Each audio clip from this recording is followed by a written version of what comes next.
ಎಲ್ಲರಿಗೂ ನಮಸ್ಕಾರ. Staff selection commission SSC ಕಡೆಯಿಂದ ನಿನ್ನೆ ವಿವಿಧ ಭದ್ರತಾ ಪಡೆಗಳಲ್ಲಿ ಖಾಲಿರುವಂತಹ ಕಾನ್ಸ್ಟೇಬಲ್ ಜನರಲ್ ಡ್ಯೂಟಿ ಹುದ್ದೆಗಳ ಭರ್ತಿಗಾಗಿ ಅಧಿಸೂಚನೆ ಬಿಡುಗಡೆ ಮಾಡಿದ್ದಾರೆ. ನೀವು ಸ್ಕ್ರೀನ್ ಮೇಲೆ ಕಾಣ್ತಾ ಇರೋ ಹಾಗೆ ಇದು ಎಸ್ಎಸ್ಸಿ ಕಡೆಯಿಂದ ಅಧಿಕೃತವಾಗಿ ಬಿಟ್ಟಿರುವಂತಹ ಅಧಿಸೂಚನೆ ಆಗಿರ್ತದೆ. ಈ ಅಧಿಸೂಚನೆಯನ್ನ ನೀವು ಎಸ್ಎಸ್ಸಿ ವೆಬ್ಸೈಟ್ ಇಂದ ಡೌನ್ ಮಾಡಿ ನೋಡ್ಕೊಳ್ಬಹುದು. ಇಲ್ಲ ಅಂದ್ರೆ ನಮ್ಮ ಟೆಲಿಗ್ರಾಮ್ ಚಾನೆಲ್ ನಲ್ಲಿ ಕೂಡ ಹಾಕಿರ್ತೀನಿ, ಅಲ್ಲಿಂದ ಕೂಡ ಡೌನ್ ಮಾಡಿ ನೋಡ್ಕೊಳ್ಬಹುದು. ಈ ವಿಡಿಯೋದಲ್ಲಿ ಈ ನೇಮಕಾತಿಗೆ ಸಂಬಂಧಿಸಿದಂತ ಪ್ರಮುಖ ಮಾಹಿತಿಗಳನ್ನ ತಿಳಿಸ್ಕೊಡ್ತಾ ಹೋಗ್ತೀನಿ.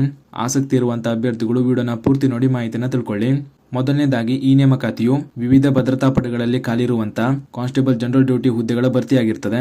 ಈ ನೇಮಕಾತಿಗೆ ಅರ್ಜಿ ಸಲ್ಲಿಸುವಂತಹ ಅಭ್ಯರ್ಥಿಗಳು ಕನಿಷ್ಠ 10ನೇ ತರಗತಿ ಪಾಸ್ ಆಗಿರಬೇಕಾಗಿರ್ತದೆ. ನಂತರ ಈ ಹುದ್ದೆಗಳಿಗೆ ಅರ್ಜಿ ಸಲ್ಲಿಸಲು ಪ್ರಾರಂಭಿಕ ದಿನಾಂಕ 1/12/2025 ಆಗಿರ್ತದೆ ಮತ್ತು ಅರ್ಜಿ ಸಲ್ಲಿಸಲು ಕೊನೆಯ ದಿನಾಂಕ 31/12/2025 ಆಗಿರ್ತದೆ. ಆದ್ದರಿಂದ ಆಸಕ್ತಿ ಇರುವಂತಹ ಅಭ್ಯರ್ಥಿಗಳು ಈ ದಿನಾಂಕದ ಒಳಗಾಗಿ ನಿಮ್ಮ ಅರ್ಜಿಯನ್ನು ಸಲ್ಲಿಕೆ ಮಾಡಿಕೊಳ್ಳಿ.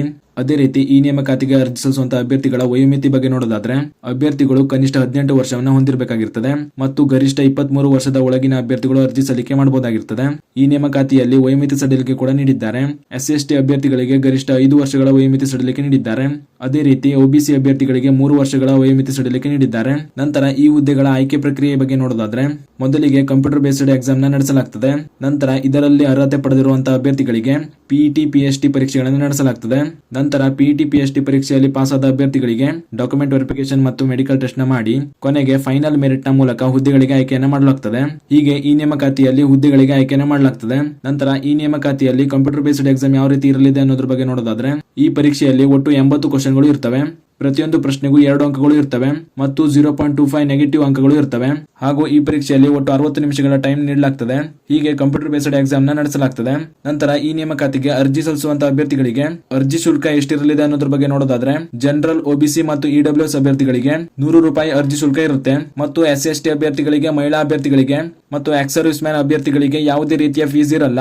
ಆದ್ದರಿಂದ ಆಸಕ್ತಿ ಇರುವಂತಹ ಅಭ್ಯರ್ಥಿಗಳು ಈ ನೇಮಕಾತಿಗೆ ಅರ್ಜಿಯನ್ನು ಸಲ್ಲಿಕೆ ಮಾಡಿಕೊಳ್ಳಿ. ನಂತರ ಈ ನೇಮಕಾತಿಯಲ್ಲಿ PET PST ಪರೀಕ್ಷೆ ಯಾವ ರೀತಿ ಇರಲಿದೆ ಅನ್ನೋದ್ರ ಬಗ್ಗೆ ನೋಡೋದಾದ್ರೆ ಈ ನೇಮಕಾತಿಗೆ ಅರ್ಜಿ ಸಲ್ಲಿಸುವಂತಹ ಅಭ್ಯರ್ಥಿಗಳಲ್ಲಿ ಪುರುಷ ಅಭ್ಯರ್ಥಿಗಳು ಕನಿಷ್ಠ 170 ಸೆಂಟಿಮೀಟರ್ ಎತ್ತರ ಹೊಂದಿರಬೇಕಾಗಿರ್ತದೆ. ಅದೇ ರೀತಿ ಅರ್ಜಿ ಸಲ್ಲಿಸುವಂತಹ ಮಹಿಳಾ ಅಭ್ಯರ್ಥಿಗಳು 157 ಸೆಂಟಿಮೀಟರ್ ಎತ್ತರ ಹೊಂದಿರಬೇಕಾಗಿರ್ತದೆ. ಇದು PST ಬಗ್ಗೆ ಮಾಹಿತಿಯಾಗಿದ್ರೆ PET ಪರೀಕ್ಷೆಯಲ್ಲಿ ಪುರುಷ ಅಭ್ಯರ್ಥಿಗಳಿಗೆ 5 ಕಿಲೋಮೀಟರ್ ರನ್ನಿಂಗ್ ಇರುತ್ತೆ. ಇದನ್ನ 24 ನಿಮಿಷದ ಒಳಗಾಗಿ ಕಂಪ್ಲೀಟ್ ಮಾಡಬೇಕಾಗಿರ್ತದೆ. ಅದೇ ರೀತಿ ಮಹಿಳಾ ಅಭ್ಯರ್ಥಿಗಳಿಗೆ 1600 ಮೀಟರ್ ರನ್ನಿಂಗ್ ಇರುತ್ತೆ. ಇದನ್ನ 8.5 ನಿಮಿಷದಲ್ಲಿ ಕಂಪ್ಲೀಟ್ ಮಾಡಬೇಕಾಗಿರ್ತದೆ. ಹೀಗೆ ಈ ನೇಮಕಾತಿಯಲ್ಲಿ PET PST ಪರೀಕ್ಷೆಗೆ ಅರ್ಹತೆ ಪಡೆದಿರುವಂತಹ ಅಭ್ಯರ್ಥಿಗಳಿಗೆ ಎಲ್ಲಾ ಚಟುವಟಿಕೆಗಳನ್ನ PET PST ಪರೀಕ್ಷೆಯ ಸಮಯದಲ್ಲಿ ಮಾಡಿಸಲಾಗ್ತದೆ. ಇದ್ರ ಬಗ್ಗೆ ಕೂಡ ಮಾಹಿತಿನ ನೋಡ್ಕೊಳ್ಳಿ.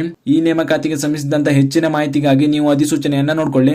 ಅದೇ ರೀತಿ ಈ ನೇಮಕಾತಿಗೆ ಸಂಬಂಧಿಸಿದಂತೆ ನಿಮಗೆ ಏನಾದ್ರೂ ಡೌಟ್ ಇದ್ರೆ ಕಮೆಂಟ್ ಮೂಲಕ ತಿಳಿಸಿ.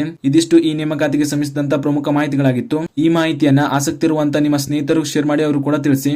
ಇದೇ ರೀತಿ ಮುಂಬರುವಂತಹ ಮಾಹಿತಿಗಳಿಗಾಗಿ ಚಾನಲ್ ನ ಸಬ್ಸ್ಕ್ರೈಬ್ ಮಾಡಿ ಅಂತ ಹೇಳ್ತಾ ಈ ವಿಡಿಯೋನ ಇಲ್ಲಿಗೆ ಮುಗಿಸ್ತಾ ಇದ್ದೀನಿ. ಧನ್ಯವಾದಗಳು.